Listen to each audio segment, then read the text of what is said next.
Dagon. I am writing this under an appreciable mental strain, since by tonight I shall be no more. Penniless, and at the end of my supply of the drug which alone makes life endurable, I can bear the torture no longer, and shall cast myself from this garret window into the squalid street below. Do not think from my slavery to morphine that I am a weakling or a degenerate. When you have read these hastily scrawled pages, you may guess, though never fully realize, why it is that I must have forgetfulness or death. It was in one of the most open and least frequented parts of the broad Pacific that the packet of which I was supercargo fell a victim to the German sea raider.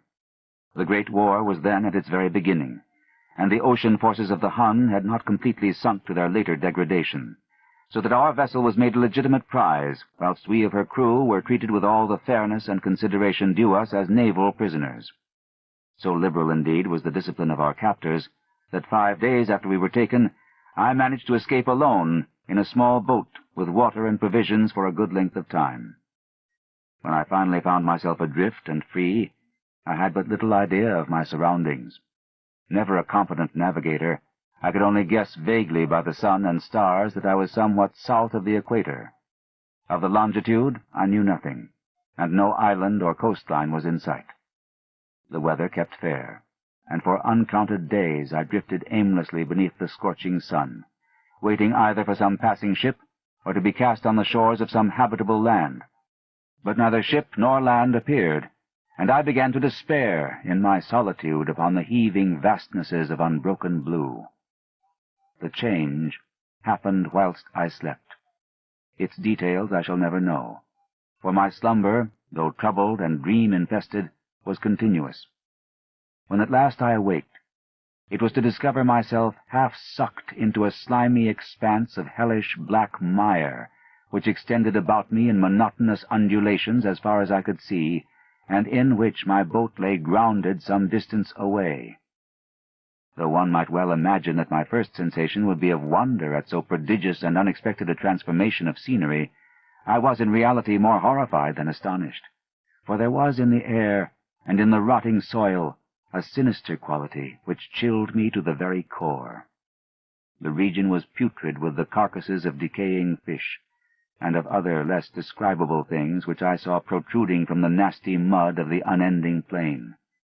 Perhaps I should not hope to convey in mere words the unutterable hideousness that can dwell in absolute silence and barren immensity. There was nothing within hearing, and nothing in sight save a vast reach of black slime. Yet the very completeness of the stillness and the homogeneity of the landscape oppressed me with a nauseating fear. The sun was blazing down from a sky which seemed to me almost black in its cloudless cruelty, as though reflecting the inky marsh beneath my feet. As I crawled into the stranded boat, I realized that only one theory could explain my position. Through some unprecedented volcanic upheaval, a portion of the ocean floor must have been thrown to the surface, exposing regions which for innumerable millions of years had lain hidden under unfathomable watery depths. So great was the extent of the new land which had risen beneath me, that I could not detect the faintest noise of the surging ocean, strain my ears as I might.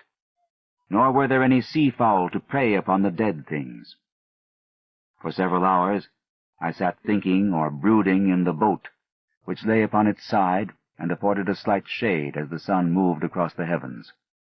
As the day progressed, the ground lost some of its stickiness, and seemed likely to dry sufficiently for traveling purposes in a short time. That night I slept but little, and the next day I made for myself a pack containing food and water, preparatory to an overland journey in search of the vanished sea and possible rescue. On the third morning I found the soil dry enough to walk upon with ease. The odor of the fish was maddening, but I was too much concerned with graver things to mind so slight an evil, and set out boldly for an unknown goal. All day I forged steadily westward, guided by a faraway hummock which rose higher than any other elevation on the rolling desert. That night I encamped, and on the following day still traveled toward the hummock, though that object seemed scarcely nearer than when I had first espied it. By the fourth evening I attained the base of the mound, which turned out to be much higher than it had appeared from a distance, an intervening valley setting it out in sharper relief from the general surface. Too weary to ascend, I slept in the shadow of the hill. I know not why my dreams were so wild that night, but ere the waning and fantastically gibbous moon had risen far above the eastern plain, I was awake in a cold perspiration, determined to sleep no more. Such visions as I had experienced were too much for me to endure again, and in the glow of the moon I saw how unwise I had been to travel by day. Without the glare of the parching sun, my journey would have cost me less energy. Indeed, I now felt quite able to perform the ascent which had deterred me at sunset. Picking up my pack, I started for the crest of the eminence. I have said that the unbroken monotony of the rolling plain was a source of vague horror to me, but I think my horror was greater when I gained the summit of the mound and looked down the other side into an immeasurable pit or canyon, whose black recesses the moon had not yet soared high enough to illumine. I felt myself on the edge of the world, peering over the rim into a fathomless chaos of eternal night. Through my terror ran curious reminiscences of Paradise Lost, and of Satan's hideous climb through the unfashioned realms of darkness. As the moon climbed higher in the sky, I began to see that the slopes of the valley were not quite so perpendicular as I had imagined. Ledges and outcroppings of rock afforded fairly easy footholds for a descent, whilst after a drop of a few hundred feet, the declivity became very gradual. Urged on by an impulse which I cannot definitely analyze, I scrambled with difficulty down the rocks and stood on the gentler slope beneath, gazing into the Stygian deeps where no light had yet penetrated. All at once, my attention was captured by a vast and singular object on the opposite slope, which rose steeply about 100 yards ahead of me, an object that gleamed whitely in the newly bestowed rays of the ascending moon. That it was merely a gigantic piece of stone, I soon assured myself, but I was conscious of a distinct impression that its contour and position were not altogether the work of nature. A closer scrutiny filled me with sensations I cannot express, for despite its enormous magnitude, and its position in an abyss which had yawned at the bottom of the sea since the world was young, I perceived beyond a doubt that the strange object was a well-shaped monolith whose massive bulk had known the workmanship and perhaps the worship of living and thinking creatures. Dazed and frightened, yet not without a certain thrill of the scientist's or archaeologist's delight, I examined my surroundings more closely. The moon, now near the zenith, shone weirdly and vividly above the towering steeps that hemmed in the chasm, and revealed the fact that a far-flung body of water flowed at the bottom, winding out of sight in both directions, and almost lapping my feet as I stood on the slope. Across the chasm, the wavelets washed the base of the Cyclopean monolith, on whose surface I could now trace both inscriptions and crude sculptures. The writing was in a system of hieroglyphics unknown to me, and unlike anything I had ever seen in books, consisting for the most part of conventionalized aquatic symbols such as fishes, eels, octopi, crustaceans, mollusks, whales, and the like. Several characters obviously represented marine things which are unknown to the modern world, but whose decomposing forms I had observed on the ocean-risen plain. It was the pictorial carving, however, that did most to hold me spellbound. Plainly visible across the intervening water on account of their enormous size were an array of bas-reliefs, whose subjects would have excited the envy of a Doré. I think that these things were supposed to depict men, at least a certain sort of men, though the creatures were shown disporting like fishes in the waters of some marine grotto, or paying homage at some monolithic shrine which appeared to be under the waves as well. Of their faces and forms I dare not speak in detail, for the mere remembrance makes me grow faint. Grotesque beyond the imagination of a Poe or a Bulwer, they were damnably human in general outline, despite webbed hands and feet, shockingly wide and flabby lips, glassy, bulging eyes, and other features less pleasant to recall. Curiously enough, they seemed to have been chiseled badly out of proportion with their scenic background, for one of the creatures was shown in the act of killing a whale represented as but little larger than himself. I remarked, as I say, their grotesqueness and strange size, but in a moment decided that they were merely the imaginary gods of some primitive fishing or seafaring tribe, some tribe whose last descendant had perished eras before the first ancestor of the Piltdown or Neanderthal man was born. Awestruck at this unexpected glimpse into a past beyond the conception of the most daring anthropologist, I stood musing whilst the moon cast queer reflections on the silent channel before me. Then suddenly I saw it.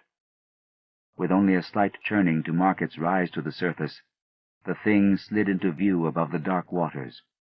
Vast, Polyphemus-like, and loathsome, it darted like a stupendous monster of nightmares to the monolith, about which it flung its gigantic scaly arms, the while it bowed its hideous head and gave vent to certain measured sounds.